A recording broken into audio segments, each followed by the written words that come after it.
नमस्कार मित्रांनो, स्वागत असा तुमचा मालवणी गोष्टी या यूट्यूब चॅनलवर।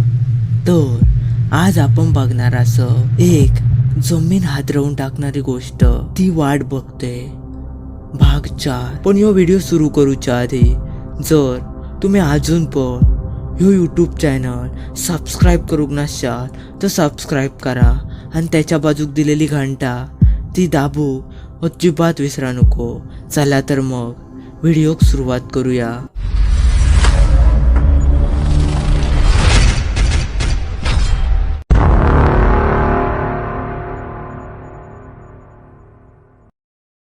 भाग 4 मध्ये आपण बघितलं होतं की अमित आपल्या गाडीत जाऊन बसलो आणि ताराक 12 किंवा 12:30 पर्यंत येईन असा सांगा तो निघालो। आणि त्याच्यानंतर त्या म्हाताऱ्यानं सांगितलं की जा आता काळोख पसरायच्या आत घरी पोच।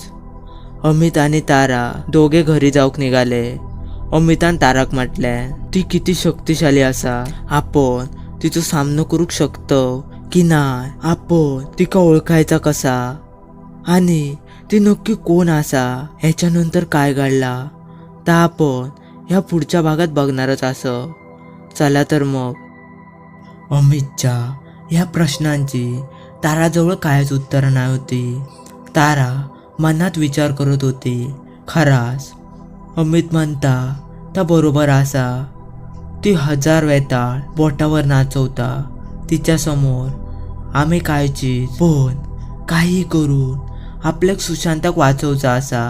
तारा आणि अमित दोघे घरी पोचले। अमितान ताराक म्हटल्यान उद्या सकाळी येतय, मग आपण त्या म्हाताऱ्याकडे जाऊया असा सांगान तो निघान गेलो। इकडे त्या म्हाताऱ्याने सांगितलेल्या गोष्टीवर विचार करत थोडा वेळ बाहेरच तारा उभी होती। तारा दरवाजाकडे वळली, तोच तिका दारात चप्पल दिसल्या। आज कोण इला असात ह्यो विचार करत ती घराच्या आतमध्ये गेली। तिनं सकूक आवाज दिल्या आणि बोलवल्या। ताराचा आवाज ऐकून सकू लगबगीन स्वयंपाकघरातून बाहेर इली। तारान सकूक विचारल्या कोण इला, तेव्हा सकून म्हटल्या बायसाहेब, साहेबांच्या आई वडील इले। तारा ह्या ऐकून आश्चर्यच वाटला, कारण सुशांतच्या आई वडिलांचं या लग्नाक विरोध होतो। याच्यामुळे सुशांतने तारासोबत लग्न केल्यापासून ते कधी सुद्धा सुशांत सोबत आणि तारासोबत बोलले सुद्धा नाही होते आणि ना ते कधी सुशांत आणि ताराच्या घरी इले होते। निर्मितीच्या बारशाच्या वेळेस देखील ते इले नाही होते। आणि महत्वाचा म्हणजे त्यांका सुशांत आणि तारा इकडे रवा केला ह्या देखील माहीत नाही होता। त्यांच्याकडे घरचो पत्तो देखील नाही होतो। मग ते इकडे आणि असे अचानक इले तरी कसे, या विचारात तारा पडली। सकून तिका म्हटल्या काय झालं बायसाहेब, कुठे हरवलात तुम्ही? सकूच्या आवाजात तारा भानावर इली। तारान सकूक विचारल्या खय असत ते? साहेबांच्या रूम मध्ये असत असं सकून म्हटल्या। तारा तडक सुशांतच्या रूमकडे धावक लागली। समोरच सुशांतच्या बेडवर त्याची आई बसली होती आणि सुशांतचे बाबा खिडकीतून बाहेर बघत होते। सुशांतच्या आईन लाल रंगाची नऊवारी साडी नेसल्या नव्हती, गळ्यात मंगळसूत्र आणि अजून एक सुंदर हार होतो। डोक्यात मोठा कुंकू लावल्या नव्हता, पण त्यांच्या चेहऱ्यावर साजेसा दिसत होता निमगोरो रंग, त्यात धारधार तीक्ष्ण नख त्यांच्या रूपात साजेसा वाटत होता। साधारण 50 ते 55 वय झाला असा, तरी सुशांतची आई सुंदर दिसत होती। खिडकीजवळ सुशांतचे बाबा उभे होते। साधारण 55 ते 60 वर्ष वय असतात। त्यांच्या अंगात सदरो पायजमो असा त्यांचा साधो पेहराव होतो। तारान याआधी सुशांतच्या आईवडिलांका बऱ्याच वेळा बघितल्या नव्हता। सुशांत आणि तारा एकाच कॉलेजमध्ये असल्यामुळे ताराचं अधूनमधून सुशांतच्या घरी येणं जाणं असायचाच। सुशांतचे वडील खूपच हसऱ्या स्वभावाचे होते। त्यांना तारा तशी पसंत होती, पण सुशांतच्या आई आधीपासूनच ताराचा खूप राग येत होतो.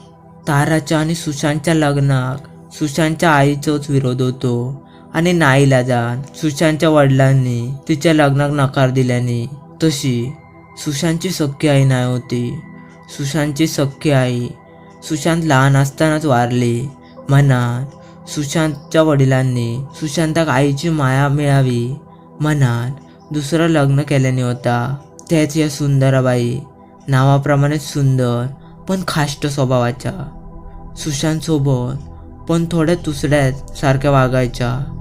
ताराक आधीपासूनच त्यांचा स्वभाव पटत नाही होतो. सुंदराबाईंचं लक्ष ताराकडे गेलो तसा सुंदराबाई ताराक उद्देशून म्हटल्याने, आलात सुनबाई, झाला काय तुमचा गाव?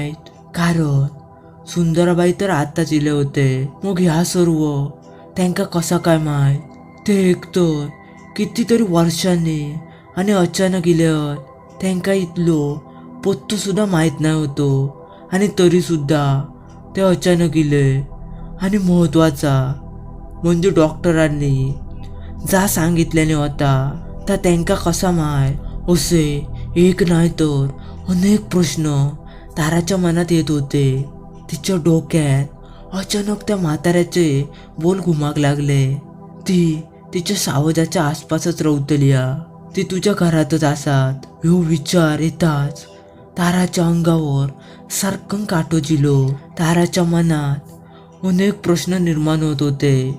इतलं पत्तो माहीत नसताना सुंदराबाई आणि सुशांतचे बाबा इथे इले तरी कसे? सुशांतचा नक्की काय झाला? या त्याच्या आई कसा काय कळला? असे कितीतरी प्रश्न तिच्या डोक्यात घोंगावत होते. आणि तिका त्या म्हाताऱ्याचा बोलणा आठवत होता. ती तिच्या सावजाजवळच असतलिया. त्यांच्यावर पारख ठेवून असात. तुझ्याच घरात असतली ती. तारा तिच्या विचारांमध्ये कर्क झाली होती. तोच सुंदराबाईन ताराक आवाज दिलाय, सुनबाय, काय कोणत्या विचारात हरवलाय आणि कुठे गेला होताय उंडरायला? काय कळतंय काय नाही तुम्हाला? सुंदराबाईच्या आवाजात तारा विचारांच्या गर्केतून बाहेर येली. तारा काय सर्व सांगणारच. तोच तिका त्या म्हाताऱ्याचा पुढचा वाक्य आठवला. कोणावर विश्वास ठेवू नको. ती तुका मायन भुलवतलिया, पण तू भुला नकोस. ह्यो विचार तिच्या मनात येताच तारा थोडी घाबरलीच. तारान सुंदराबाईक म्हटले, आई, तर मी जरा मैत्रिणीकडे गेलो होतो. माझा महत्वाचा काम होता. ताराचं बोलणं ऐकून सुंदराबाई तिच्याकडे रागान बघूक लागली आणि म्हटले, वा, घरात नवरो मरणाच्या दारात असा आणि तुम्ही गावभर हिंडत असा, मैत्रिणीकडे जाताय. काय सुरू आहे तुमचा? आपलो नवरो आजारी असा आणि तो सुद्धा मरणाच्या दारात आ. त्याच्याजवळ थांबायचा ता सोडून तुम्ही हिंडताय. सुशांतच्या वडिलांनी सुंदराबाईक म्हटल्याने, जरा तुमचं तोंड बंद ठेवा. परिस्थितीचा काय गांभीर्य असा की नाही? सुशांतच्या बाबांचं बोलणं ऐकून सुंदराबाई शांतच झाली. सुशांतच्या वडिलांनी ताराक म्हटल्याने, सुनबाय, सुशांतच्या प्रकृतीत अजून सुद्धा काही एक सुधारणा झाली नाही. त्याची प्रकृती लवकर जर सुधारली नाही तर त्याच्या जीवाक धोको असा. पण आपल्याकच काही करून त्याका वाचवया म्हणान तुम्ही त्याच्या आसपासच राहा. त्याच्यामुळे त्याका थोडा बरा वाटाल. तारान म्हटल्यान, हो बाबा, मी सुशांतच्या जवळच थांबतोय. आपलो सुशांत लवकर बरो होईल, तुम्ही काळजी करू नको. ऍक्च्युली मी आज देखील घराबाहेर जाणार नाही होतं, पण मैत्रिणीचा फार महत्वाचा काम होता, त्याच्यामुळे माका जाऊचाच लागला. ताराच्या मनात खूप घालमेल सुरू होती. तिका वाटत होता की सर्व काही सांगून टाकूचा, पण ती हडळ तिच्याच तर घरात होती आणि तिच्याच माणसांमध्ये होती. तारा कोणावर सुद्धा विश्वास ठेवून चालणार नाही होतो, कारण ताराचा एक चुकीचा पाऊल सुशांतच्या जीवावर बेतणारा ठरणार होता. तारा आणि सुशांतचे बाबा सुशांतच्या रूम मधून बाहेर इले. सुशांतच्या बाबांनी पेपर घेऊन सोफ्यावर बसले आणि तारा आपली पर्स घेऊन किचन मध्ये इली. किचन मध्ये सकू काम करत होती. तारान तिची पर्स फ्रीज वर उचलून ठेवल्यान आणि किचन ओट्यासमोर उभी राहिली. तारा खूप चिंतेतच दिसत होती. तिका चिंतेत बघून सकून ताराक म्हटल्यान, बायसाहेब काय झालं तुमका? खूप काळजीत दिसताय, सगळं ठीक असा ना? सकूच्या प्रश्नांनी ताराच्या डोळ्यात पाणी जिला. तारा अक्षरशः रडाकच लागली. ताराक रडताना बघून सकून ताराक विचारल्यान, काय झाला बाईसाहेब, कित्याक रडताय तुम्ही? तारान म्हटल्यान, सकू तू म्हणत होतस की त्या रस्त्यावर काहीतरी असा, तिकडे हडळ असा आणि तिनं सुशांताक हेरल्याना. ती हडळ आता हळूहळू सुशांताक संपवता. मी आज तिकडे गेलो होतोय. तिकडे एक म्हाताऱ्या बाबांनी माका त्या हडळणी बद्दल सांगितल्याने. ती हडळ माझ्या सुशांताक हळूहळू संपवून टाकता. त्या बाबांनी माका सांगितल्याने की ती हडळ याच घरात असा. ती सुशांतवर पारख ठेवून असा. ताराचो धीर हळूहळू सुटत होतो. तिका काय करूचा ता कायच कळत नाही होता. ताराचा बोलणं ऐकून आता सकू देखील खूपच घाबरली आणि तरी सुद्धा सकून ताराक धीर देत म्हटल्यान, बायसाहेब तुम्ही धीर सोडू नको. काय नाही व्हायचा साहेबांका, तुम्ही खोचून जाऊ नको. साहेबांका काय पण व्हायचा नाही. आपण सगळे मिळून साहेबांका वाचूया. बायसाहेब काय पण झाला तर मी तुमच्या सोबत असय. सकूचं बोलणं ऐकून ताराक थोडं धीर इलो. आता तारान म्हटल्यान, सकू माका त्या म्हाताऱ्या बाबांनी जास्वंदीच्या कळ्या दिल्या असत. त्यांनी सांगितल्याने की हे कळ्या सुशांतच्या चारी बाजूंनी ठेवल्या तर काही वेळ ती हडळ सुशांत भोवती जाऊ शकत नाही. मी जाऊन सुशांत जवळ त्या कळ्या ठेवून येतोय. सकून म्हटल्या, होय बाईसाहेब तुम्ही जाऊन त्या कळ्या सुशांत साहेबांच्या जवळ ठेवून या. तोपर्यंत मी गच्चीवर वाळत घातलेले कपडे घेऊन येतोय. त्या नर्सला सुशांत साहेबांच्या शेजारची खोली दाखवून ठेवलंय. ती नर्स गेली असात आपल्या खोलीत. सुशांत साहेबांजवळ आता फक्त त्यांची आई असा. तुम्ही जावा आणि तिथे ती फुले ठेवून यावा. सकू कपडे आणून गच्चीवर गेली. तारान तिच्या पर्समध्ये असलेली जास्वंदीच्या कळ्या बाहेर काढल्या आणि सुशांतच्या रूम मध्ये गेली. सुशांतच्या रूम मध्ये सुंदराबाई अजून सुद्धा बसूनच होती. तारान तिच्याकडे लक्ष न देता सुशांतच्या अवतीभोवती जास्वंदीच्या कळ्या ठेव सुरुवात केल्यान. ह्या बघून सुंदराबाई ताराक म्हटल्यान, सुनबाय काय करताय या आणि कशाक तो पसारो मांडताय? तारान सुंदराबाईक म्हटल्यान, आई ह्यो पसारो कुठे फुला तर असत आणि ती पण सुशांताक आवडतत मनान तर ठेवतय. त्या जास्वंदीच्या कळ्या बघून सुंदराबाईच्या चेहऱ्यावरचो रंगच उडालो. ते तडक उठले आणि रूमच्या बाहेर जाऊक लागले. तारान त्यांका विचारल्यान, आई खय जाताय? सुंदरबाईन म्हटल्यान, मी बाहेर चाललय. इथे जवळच माझी आत्ते बहीण रावता, तिच्याकडे जाऊन येतोय.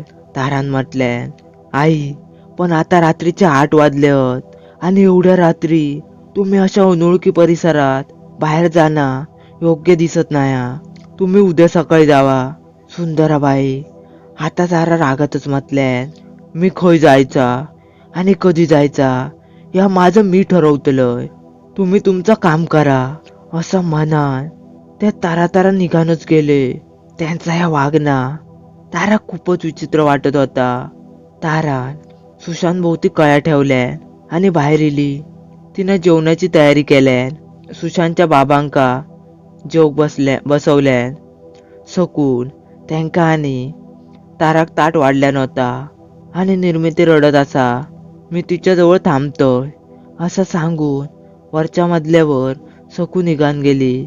सुशांतच्या बाबांनी विचारल्याने, सुनबाय तुमचे सासूबाई नाही इले जेवक? तारान म्हटल्यान, बाबा ते अचानक बाहेर गेले. त्यांची इथे कोणतरी आत्ते बहीण रावता म्हणतात, तिकाच भेटाक गेले हत. ताराचं बोलणं ऐकून सुशांतचे वडील पुन्हा जेवकच लागले. ह्या बघून ताराक आश्चर्यच वाटला. तारान सुशांतच्या वडिलांका म्हटल्यान, बाबा, आई एवढ्या रात्री गेले असत आणि तुम्ही त्याच्यावर कायच म्हटलात नाय. ताराचो प्रश्न ऐकून सुशांतच्या बाबांनी थोडा गंभीर होत म्हटल्यानी, ते आधीपासूनच असे असा आणि अचानक न सांगता कुठे पण जाता आणि रात्र रात्र ती बाहेरच राहता. कोणी काय विचारला तर त्या व्यक्तीवर ओरडता किंवा त्याका कायच उत्तर न देता ती निघान जाता. ह्या तिचा नेहमीचाच असा. आता सवय झाली येत ती रात्री नाहीतर उद्यापर्यंत येत. तुम्ही नको काळजी करू.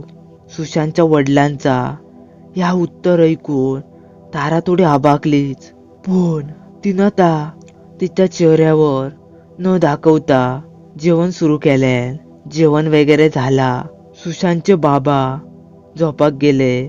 तारा आणि सकून सर्व कामं आवरल्यानी रात्रीचे 10 वाजले होते. पण अजून सुद्धा सुंदराबाई घराकडे इल्याच नाही होते. आज पुरता एवढाच. अजून पण या भयकथेचे खूप भाग येणार असत आणि ते तुमका बघूचे असतील तर या व्हिडिओ जास्तीत जास्त लाईक, शेअर आणि कमेंट करूक विसरा नको.